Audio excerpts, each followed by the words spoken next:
देखिए, आप कितने भी बुद्धिमान हो जाएँ, कितने भी रणनीतिकार हो जाएँ, लेकिन आपकी एक नहीं चलेगी जनता के सामने, ये आज साबित हो गया। देखिए, प्रशांत किशोर काफ़ी दो जोश और खरोश के साथ बिहार की रणनीति में कूदे थे, लेकिन आज 23 नवंबर है और उपचुनाव की मतगणना हो रही है और इसमें जो है प्रशांत किशोर किधर फेंका गए हैं, पता ही नहीं चल रहा है। इन तमाम मुद्दों पे चर्चा करने के लिए हमारे साथ पूर्व आईपीएस अधिकारी अमिताभ कुमार दास जी हैं। मतगणना हो रही है। बीजेपी लीडिंग कर रही है तीनों जगह से। तड़ारी जो है, कहा गया था कि माले की सीट है, हो सके माले निकल जाए, लेकिन माले वहाँ से नहीं निकला। बीजेपी जो है उनके आप जिनका विरोध लगातार करते हैं, फोटो भी लिए हुए हैं, उनके बेटे वहाँ से लीड कर रहे हैं। ये सही कहा आपने, इसलिए चुनाव परिणामों से मुझे कुछ निराशा भी हुई है। और जब सुनील पांडे का बेटा चुनाव जीता तो मेरे मुंह से पहली बात यही निकली कि बाप खलनायक बेटा विधायक। तो सभी को पता है, दर्शकों को पता है कि सुनील पांडे बहुत खूंखार क्रिमिनल है। इस तस्वीर में वो हाथ में AK-47 राइफल लेकर दिखाई दे रहा है, जो एक प्रतिबंधित हथियार है। कोई व्यक्ति हथियार नहीं रख सकता। संजय दत्त को जेल में रहना पड़ा था AK-56 रखने के लिए। जी। और सुनील पांडे के बेटे को तरारी के लोगों ने विधायक बना दिया। अब उसी तरारी में क्राइम बढ़ेगा तो लोग फिर नेहरू जी को बैठ के क्रिटिसाइज़ करेंगे। जबकि वहाँ अच्छे-अच्छे प्रत्याशी थे, जो माले के प्रत्याशी थे, राजू यादव, वो भी युवा और जुझारू थे। जन स्वराज पार्टी की श्रीमती किरण सिंह भी पढ़ी लिखी थी, स्वच्छ छवि की थी। इसके बावजूद जनता ने एक क्रिमिनल के बेटे को चुना। तो अब उनकी बुद्धि पर मुझे तरस आता है, मतदाता की बुद्धि पर। मुझे बचपन की कहानी याद आती है। हम लोग कालिदास की कहानी पढ़ते थे कि कालिदास जिस डाल पर बैठे हुए थे उसी को काटते थे। तो हिंदुस्तान की जनता भी मुझे कई बार लगता है कालिदास बन गई है, अपना ही नुकसान करती है ना?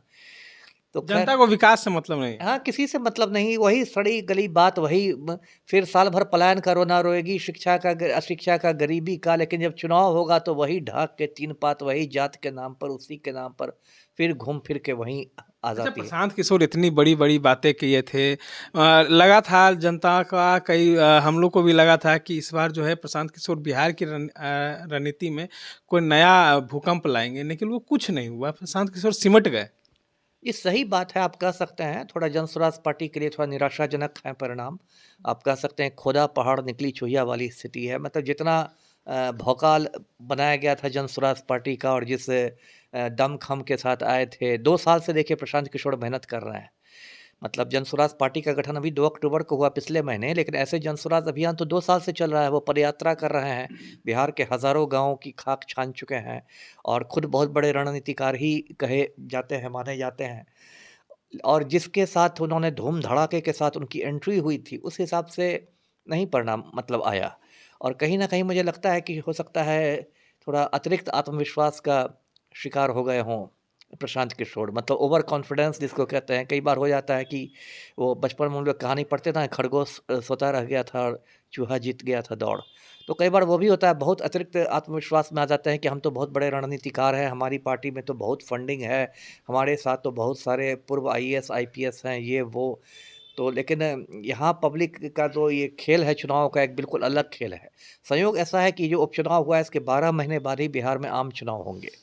तो ठीक है, फिर मेहनत करें, राजनीति में एक हार जीत एक चलती बात भी रहती है। निकल कर सामने आ रही है कि कहा जा रहा है कि प्रशांत किशोर जो है, अब बीजेपी की बी टीम थी, उनको जिताने के लिए जो है प्रशांत किशोर को लाया गया। देखिए, ये इल्ज़ाम तो मतलब पहले से बहुत लोग पहले से कहते रहे हैं। जिस तरह के प्रशांत किशोर ने बात की थी कि मैं मुसलमानों को निकाल दूँगा, लालटेन में किरासन बन के जल रहे हैं राजद के लालटेन में, और ये सब बातें तो पहले से कही जाती रही है। और बहुत लोग को संदेह भी होता है कि वो मतलब गैर भाजपा वोट, और जितना वो हमलावर तेजस्वी पर रहे हैं, उतना हमलावर तो नरेंद्र मोदी पर नहीं रहे हैं। तेजस्वी को बार-बार 9वीं कक्षा 9वीं फ़ेल कहते हैं, लेकिन नरेंद्र मोदी को तो चाय बेचने वाला जाहिल नहीं कहते हैं। जबकि सच्चाई ये है कि मोदी भी चाय बेचने वाला जाहिल है। कोई पढ़ाई-लिखाई तो मोदी ने की चलिए, नहीं एक अंतिम ज़िंदगी में। सवाल आपसे ले लें कि बिहार में ठीक है, वो उपचुनाव में उनका बीजेपी का नतीजा ठीक आ रहा है, लेकिन झारखंड में और महाराष्ट्र में लड़खड़ाते दिख रहे हैं। महाराष्ट्र में तो ऐसा नहीं लड़खड़ा रहे हैं। महाराष्ट्र में तो भाजपा के मतलब बहुमत की तरफ है। जो भाजपा का गठबंधन कह लीजिए, आपको भाजपा, शिवसेना, शिंदे गुट और NCP अजित पवार गुट। लेकिन हाँ, झारखंड में अच्छी हार हुई है।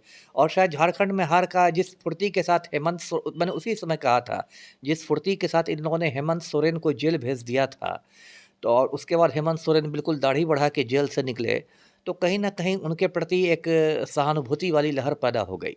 इतनी हड़बड़ी में हेमंत सोरेन को जेल नहीं भेजना था इनको, और जिस तरह से इन्होंने उनकी पार्टी को तोड़ा, फिर चंपई सोरेन को ले लिया। अभी तो ऐसी खबर आ रही थी कि चंपई सोरेन अपने इलाके में मतलब पीछे चल रहे हैं, अब पता नहीं शाम तक क्या होगा। तो इन सब का फ़ायदा मिल गया मतलब झारखंड मुक्ति मोर्चा को कहीं न कहीं। जी। चलिए, तो आपने सुना कि तमाम बातों पर पूर्व आईपीएस अमिताभ दास ने किस तरीके से अपनी बात को रखा है। इस तरह के तमाम अपडेट्स के लिए बने रहे हमारे साथ।